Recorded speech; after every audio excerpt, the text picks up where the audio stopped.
Assalamualaikum warahmatullahi wabarakatuh. Semoga semuanya dalam keadaan sehat. Amin. Mau pada kesempatan kali ini kita akan membahas tentang array ya, di chapter 5. Saya harapkan materi-materi sebelumnya tentang looping, tentang if, statement kendali, tentang function itu sudah di luar kepala ya konsepnya. Nah, sekarang kita lanjut ke chapter 5 yaitu tentang array. Nah, definisinya array itu adalah kumpulan dari nilai data-data yang bertipe sama dalam urutan tertentu menggunakan nama yang sama. Letak atau posisi dari elemen array ditunjukkan oleh suatu indeks ya. Ada yang memulainya indeksnya dari 1, 2, 3, ada yang menggunakan atau mengawalinya dengan 0, mulainya dari 0. Ada yang dari 1, ada yang dari 0.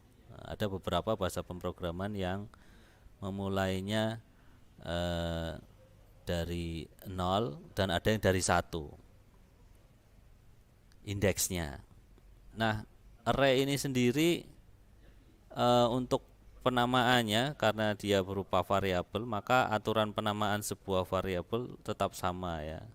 Tidak boleh ada spasi, tidak boleh ada karakter khusus ya, kecuali underscore ya. Kemudian tidak boleh diawali dengan angka. Yaitu sama lah untuk aturan pembuatan nama variabel, insya Allah di mana-mana sama. Nah, kita ini mengacunya pada bahasa pemrograman C ya. Walaupun itu disampaikan bahwa dari nilai data-data yang bertipe sama. Nanti pada kalau kita belajar bahasa Python itu nanti di sana ada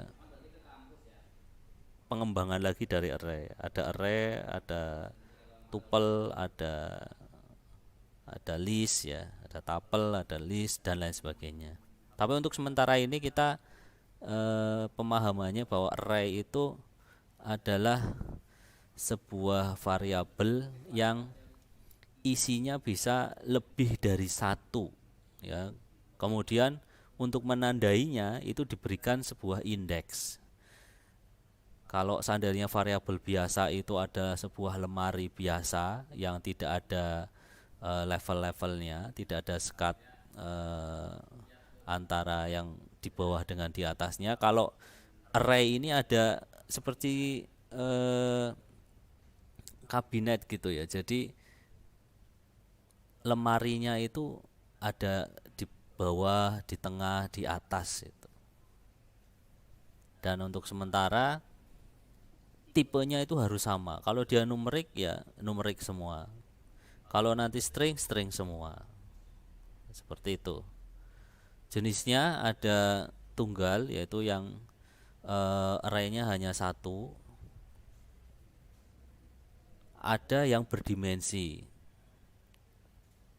Aturan dimensinya ya kolom baris ya. Kolom baris. Seperti apa contohnya seperti ini. Array nama pakai kurung kotak ya, 10 sama dengan petik ya, berarti nanti dia punya alokasi untuk variabel nama itu bisa diisi string sebanyak 10 data yang berbeda atau 10 data yang berbeda tapi isinya sama. Contoh itu di bawahnya ada array nilai kurung kotak 5 sama dengan 0. Ini berarti ada sebuah variabel menyiapkan variabel nilai dengan nama nilai yang nanti isinya bisa diisi dengan 5 data numerik. Nah, seperti itu. Nah, kalau ini berarti barisnya ada 2. Kolomnya ada 10, barisnya ada 10. Array siswa. Berarti dia bisa menyimpan data kolomnya ada 10 kolom ya. Kemudian barisnya atau recordnya itu ada 10 juga. Kalau ini dua ya berarti barisnya ada kolomnya ada 2, barisnya ada 2. Tapi nanti yang array berdimensi nggak kita bahas kali ini ya. Jadi kita fokusnya hanya di array tunggal saja. Nah, perbedaan dengan variabel khusus array ini nanti pada saat pendefinisian awal di preparation di langkah nomor 2 bisa langsung diisi isinya arraynya itu. Jadi kalau tadi ini ada di langkah nomor 2 biasanya di tahapan preparation. Nah, bisa juga nanti isinya di langkah nomor 2 itu sudah langsung diisi. Kalau variabel biasa kan enggak, karena kita menyiapkan variabelnya itu tipenya apa. Kalau tipenya numerik sama dengannya 0. Kalau tipenya string sama dengannya petik-petik. Tapi semakin ke sini perkembangan bahasa pemrograman itu semakin irit script program ya, sehingga dia sudah, kalau Pascal itu kita harus identifikasi dari awal nama titik 2 string titik koma gitu ya, kemudian kelas titik 2 integer titik koma. Itu sekarang sudah bahasa pemrograman itu sudah bisa langsung diisi nilainya. Sama di HTML ataupun di PHP itu kan kalau kita buat variabel langsung diisi isinya variabel itu, nanti variabelnya akan dinyatakan sebagai bertipe yang diisikan pertama itu. Kalau kita ngisinya nama orang ya berarti tipe variabelnya itu adalah string seperti itu. Tapi untuk kita belajar sekarang ya, karena ini kita di awal, maka modelnya seperti yang Pascal itu. Jadi kita identifikasi dari awal. Jadi nggak bisa langsung diisi isinya variabel. Oke ya. Nah, ini contoh dari pengisian isinya variabel array. Nah, jadi kalau ini di langkah nomor 2, array hari 7 sama dengan, Anda hitung di sini berarti ada 7 data yang tipenya sama string semua. Senin, Selasa dipisahkan dengan koma. Ini berarti hari 1 kalau kita mulainya dari 1, hari 1, hari 2, hari 3, hari 4, hari 5, hari 6, hari 7. Tapi kalau kita mulainya dari 0, berarti ini hari 0, hari 1, hari 2, hari 3, hari 4, hari 5, hari 6. Jadi ada beberapa bahasa pemrograman yang memulai indeksnya itu dari 0 ada, yang memulai indeksnya dari 1 itu juga ada. Nanti tergantung. Tapi kalau dari bahasa C itu mulainya dari 0. Ya, Java mulainya dari 0, Python mulainya dari 0. Ya, kalau Pro di base itu kelihatannya basic itu mulainya dari 1. Nah, ini contoh yang tipenya numerik ya, sama dipisahkan dengan koma, cuman bedanya dia tidak ada double petiknya atau double quotes-nya, sehingga menyatakan bahwa 85 ini adalah isi dari variabel array pertama ya, atau kalau di sininya nilai 0 sama dengan 85. Nah, untuk menampilkannya kita bisa menggunakan konsep perulangan ya, dengan looping. Sebenarnya bisa juga kita memanggilnya tanpa perulangan ya, tapi nanti materi perulangannya jadi nggak berguna ya. Dan kalau datanya sedikit memang tidak begitu kelihatan. Tapi nanti begitu datanya sudah banyak, ya, ini akan membuat script programnya menjadi banyak. Ini bisa saya panggil dengan print seperti ini, nama, ya, mulainya dari 0, koma, nama 1, koma, nama 2. Nah, seperti ini. Jadi nanti skripnya algoritmanya seperti ini. Sudah nggak pakai i lagi, langsung array nama. Ini ada 3.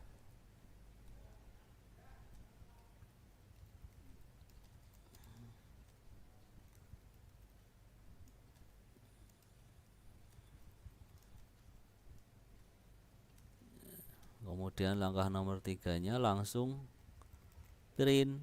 Nah, yang ini. Langkah nomor 4-nya selesai. Ya, ini kalau isinya hanya 3. Bagaimana kalau banyak, kemudian nanti dipanggil lagi di bawah, ya tentunya ini akan banyak memakan tulisan, ya, atau wordnya.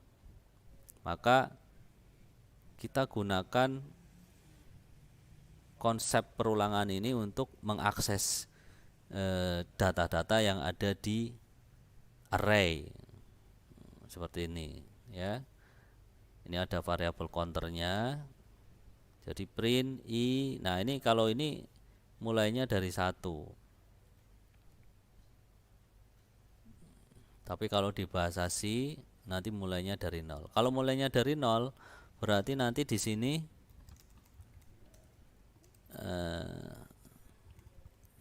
dia nggak perlu apa namanya, nggak perlu i sama dengan i plus 1 lagi, ya. Jadi nanti di sininya langsung print dulu. Nah, print nama i seperti ini, baru nanti i nya dihitung, i sama dengan i plus 1, sehingga yang dicetak pertama itu adalah i nya yang waktu masih 0 isinya. Nah, seperti itu. Jadi perbedaannya ngeprint dulu dengan counternya baru dihitung, atau counter dulu baru print namanya dihitung, itu nanti di situ. Jika nanti i nya berarti enggak 3 sama dengan 2 karena mulainya dari 0, ya. Itu 6 itu 3. Nanti 6 nya selesai seperti itu, ya. Jadi di sini sudah tidak 3 karena ini mulainya dari 0, 1, 2. Kalau ini berarti dia mengidentifikasinya mulainya dari 1, 2, 3. Oke, nah nanti akan pengaruhnya di sini. Ya, kalau di sini 3, ininya 3, berarti mulainya dari 1. Maka counternya ini sebelum perintah menampilkan, ya. Tapi kalau di sininya datanya ada 3, terus di sini hanya 2, berarti nanti mulainya dari 0. Maka counternya dituliskannya itu setelah perintah mencetak ini. Mudah, ya. Oke, lanjut. Nah, ini contoh array memasukkan nama dan nilai, kemudian nilainya itu dihitung jumlahnya, kemudian ditampilkan di akhir memasukkan nama dan nilai ini adalah rata-rata dan total nilai keseluruhan dari Kalau Anda lihat di sini datanya 5 ya, arraynya kita persiapkan ada 5, maka ini 5 berarti nanti dia mengidentifikasi indeksnya mulainya dari 1 ya. Sama seperti tadi. Di sini disiapkan ada variabel counternya, kemudian variabel t ini nanti untuk menghitung total dari nilai pertama, kedua, ketiga yang dimasukkan. Nah, ini lihatnya di sini nih. Karena T ini ternyata adalah sebuah akumulator. Nah, R ini adalah untuk menghitung rata-rata dari kelima data nilai yang dimasukkan yang sudah diproses di perulangan ini. Berarti di sini variabel array-nya ada 2, nilai dan nama. Masalah nanti dipanggilnya nama duluan baru nilai nggak masalah ya. Nah, ini nilai tipenya numerik, nama tipenya string ya. Jadi nanti akan seperti ini. Kalau ini jalannya akan seperti apa? Nah, ini nanti jalannya akan seperti ini. Ini kalau ini ya mulai berarti 2, 3, baru 3 ada proses ya. I-nya yang tadinya 0 ditambah 1, I-nya sekarang 1. Kemudian di langkah nomor 4 input nama I, berarti nanti diminta untuk memasukkan nama I-nya 1. Nah, nanti dia ngisinya apa ya, umpamanya diisi Citra.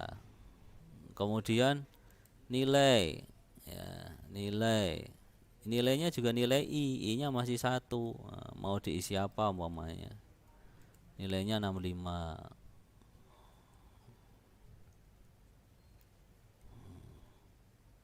Kemudian T sama dengan T-nya pertama 0 ditambah nilai I, berarti nilai 1 ini, berarti 65.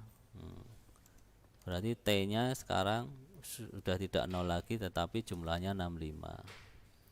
Kemudian apakah I-nya 1 sama dengan 5? Nah, ini kan false ya hasilnya. Karena karena 1 tidak sama dengan 5. Karena false, maka yang dikerjakan adalah perintah setelah else. Dia akan naik lagi ke langkah nomor 3. Di sini I sama dengan I-nya sudah tidak 0, berarti 1 plus 1. Sekarang I-nya 2. Input. Nah, nama I-nya sudah tidak 1 tapi sekarang 2. Pokoknya diisi lagi Anton. Kemudian nilainya, nilai kedua mau diisi 50 umpamanya. Kemudian T sama dengan T-nya sudah enggak 0 ya, karena tadi di atas udah 65. K65 plus nilai I-nya I-nya 2, nilai I yang kedua ini berarti 50. Nah, berarti sama dengan 5 1 1. Seperti itu ya. Kemudian apakah I-nya 2 sama dengan 5?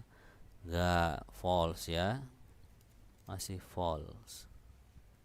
Maka dia akan naik lagi, akan menghitung nilai I-nya. I-nya berarti sekarang 2 plus 1, I-nya 3. Kemudian memasukkan nama ketiga,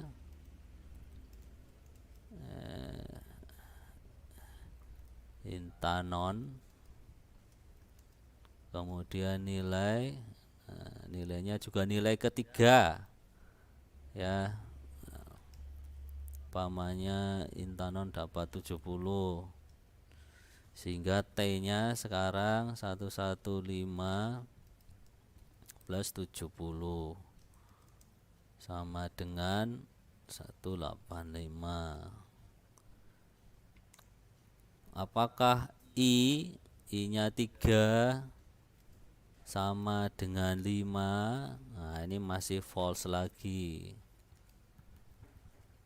Berarti sekarang dia go to 3. Go to 3 berarti I sama dengan I-nya 3 plus 1. Nah, sekarang I-nya 4. Nah, berarti input nama I-nya 4. Mau diisi lagi Asrudil. Nah, kemudian nilai keempatnya, nah, untuk nilainya Asrudil berarti ya jangan banyak-banyak, 60 aja ya. T sama dengan berarti T 185 ditambah 60, nah, sama dengan 5 4 2 ya. Kemudian apakah 4 sama dengan 5? False lagi, naik lagi flase ya. I sama dengan 4 plus 1. I nya sekarang 5. Nah, input nama I, nama kelima ya, dimasukkan Sinta. Nilainya, nah, ini juga nilainya nilai kelima. Ini 60. Nah, sehingga turun ke bawah ke sini ya. Setelah masukin nama, nilai nanti ke sini. T sama dengan 245 plus 60 sama dengan 305. Nah, baru di sini if I apakah 5 sama dengan 5? Iya. Maka dia akan turun ke bawah, go to 7 R sama dengan T 305 dibagi 5. Kemudian akan cetak print T 305 sama nanti dicetak 305 dibagi 5. Berapa?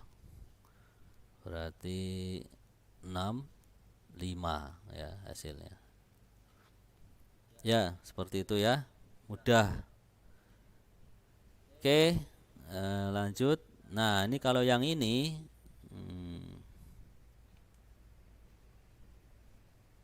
yang ini ya.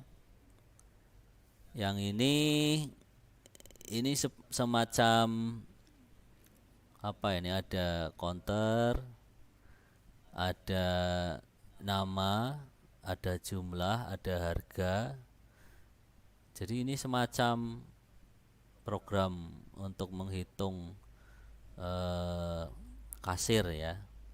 Jadi kayak beli barangnya apa, jumlahnya berapa, harga satuannya berapa, totalnya berapa, terus nanti bayarnya berapa, seperti itu. Ini algoritmanya seperti itu ya.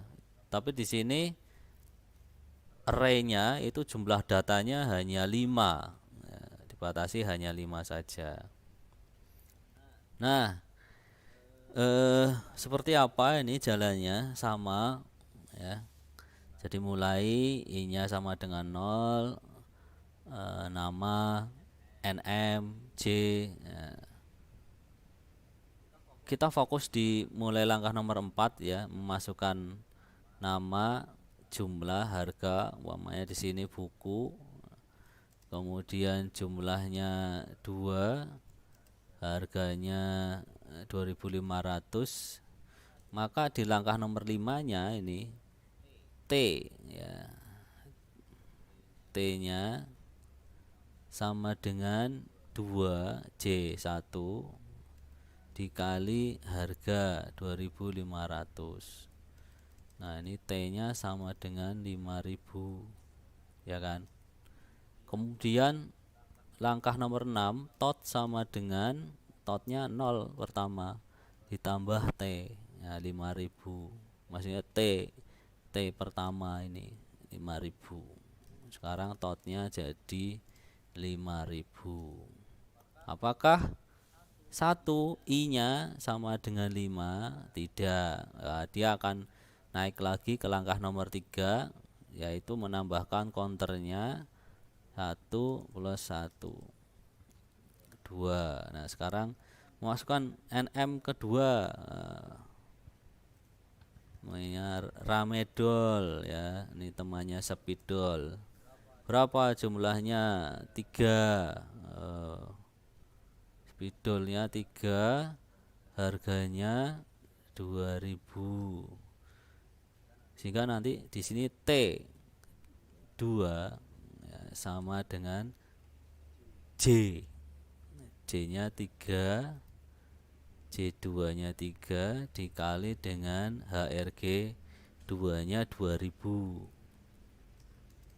Sehingga di sini munculnya 6000. Nah, tot sama dengan, nah ini tot yang tadi di sini. Nah, 5000 ditambah dengan T2 ini 6000.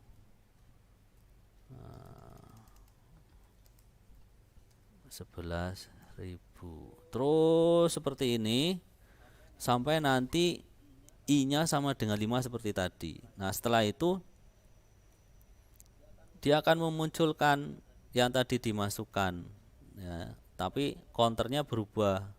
Yang tadinya I jadi N. Ini sebenarnya di sini pakai I lagi juga bisa, cuma nanti di sini I-nya harus dinolkan dulu.